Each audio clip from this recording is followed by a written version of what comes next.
Assalamualaikum warahmatullahi wabarakatuh. Perkenalkan, nama saya Sofi Dwi Kurnia, MPM 2141148 dari Program Studi 1 Manajemen. Di sini saya akan membahas tentang pengalaman pelanggan secara online. Perencanaan situs web. Perencanaan situs web yang baik harus memperhatikan kebutuhan dan preferensi pengguna untuk menciptakan pengalaman pelanggan yang memuaskan. Berikut ini adalah perencanaan situs web yang dapat meningkatkan pengalaman pelanggan. Yang pertama, pilih target audience. Lakukan penelitian untuk memahami target audience situs web. Identifikasi kebutuhan, referensi, dan perilaku pengguna potensial untuk dapat menyajikan konten dan fitur yang sesuai. Yang kedua, penggunaan call to action atau CTA. Tempatkan CTA dengan strategi untuk mengarahkan penggunaan ke tindakan yang diinginkan seperti pembelian, pengisian formulir, atau berlangganan.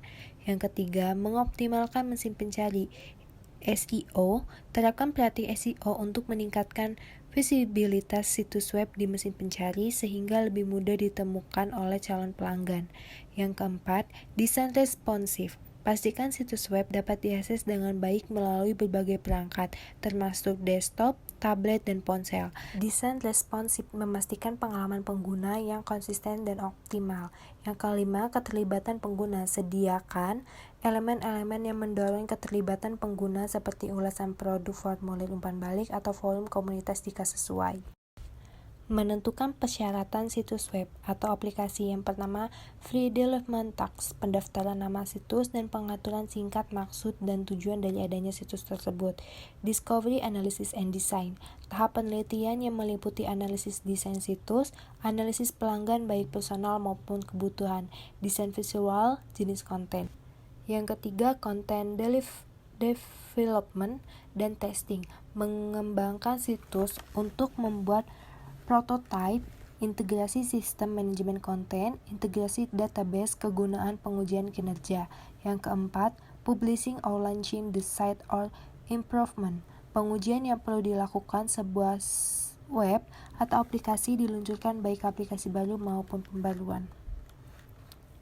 Pre-launch promotion or communication, aplikasikan dari search engine tidak seperti merta memberikan validasi yang sama. Yang keenam, ongoing promotion, menentukan jadwal launching harus disesuaikan dengan waktu promosi sehingga optimal. Yang ketujuh, ongoing development, desain ulang situs web atau aplikasi melibatkan tata letak dan tipografi yang berkaitan dengan produk. Mendesain pengalaman pengguna. Desain pengalaman pengguna atau CX adalah proses yang diikuti tim desain untuk mengoptimalkan pengalaman pelanggan di semua titik kontak sebelum, selama, dan setelah konversi. Aspek pengalaman pengguna yang pertama ada berguna, yang kedua diinginkan, yang ketiga kredibel, dan yang terakhir ada dapat ditemukan. Promosi situs web dan membangun lalu lintas. Lalu lintas situs web mengacu pada jumlah pengunjung yang diterima situs web tertentu, karena hal ini menunjukkan popularitas suatu merek.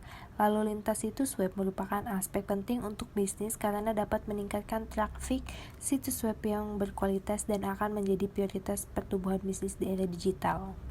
Dampak kualitas layanan pada e-loyalitas. Yang pertama, pengalaman penggunaan yang positif. Kualitas layanan yang baik berkontribusi pada pengalaman pengguna yang positif. Kepercayaan dan keamanan. Layanan online yang menawarkan keamanan dan privasi yang baik menciptakan kepercayaan pada pelanggan. Responsif terhadap masalah. Artinya, kualitas layanan dapat diukur dari kejauhan mana platform merespon dan menanggapi masalah atau pertanyaan pelanggan. Fitur dan fungsionalitas dan memadai. Pelanggan cenderung tetap setia pada platform yang menyediakan fitur dan fungsionalitas yang memenuhi atau melampaui harapan mereka. Personalisasi dan referensi konten. Platform yang dapat memberikan pengalaman personalisasi seperti rekomendasi yang relevan atau konten yang disesuaikan dengan referensi pelanggan dapat meningkatkan kepuasan pelanggan dan mendorong e-loyalitas. Baik, begitu saja yang dapat saya sampaikan. Kurang lebihnya saya mohon maaf. Wassalamualaikum warahmatullahi wabarakatuh. Thank you for watching, guys.